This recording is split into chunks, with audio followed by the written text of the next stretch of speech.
بڑھتی جنگ اور آبنۂ ہرمز کی بندش کے بعد مختلف ممالک روس سے تیل خریدنے کو ترجیح دینے لگے۔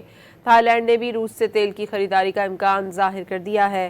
تھائی وزیر خارجہ کے مطابق روس سے تیل کی خریداری کے لیے بات چیت کر رہے ہیں۔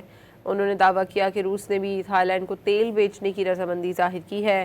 تھائی وزیر خارجہ نے بتایا کہ ان کے پاس 95 سے 100 دنوں کے تیل کے ذخائر موجود ہیں، لیکن ایران جنگ نے طویل مدتی سپلائی کے بہاؤ میں غیر یقینی صورتحال پیدا کر دی ہے۔ تھائی حکومت کے مطابق ایندھن کی قیمتوں میں اضافے کے پیش نظر ڈیزل کی قیمت 33 تھائی بات فی لیٹر تک محدود کرنے کی کوشش کی جائے گی۔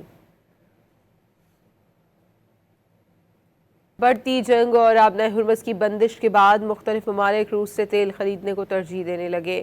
تھائی لینڈ نے بھی روس سے تیل کی خریداری کا امکان ظاہر کر دیا ہے۔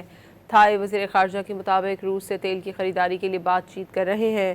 انہوں نے دعویٰ کیا کہ روس نے بھی تھائی لینڈ کو تیل بیچنے کی رضامندی ظاہر کی ہے۔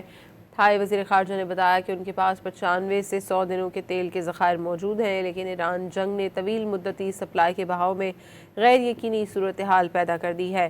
تھائی حکومت کے مطابق ایندھن کی قیمتوں میں اضافے کے پیش نظر ڈیزل کی قیمت 33 تھائی بات فی لیٹر تک محدود کرنے کی کوشش کی جائے گی۔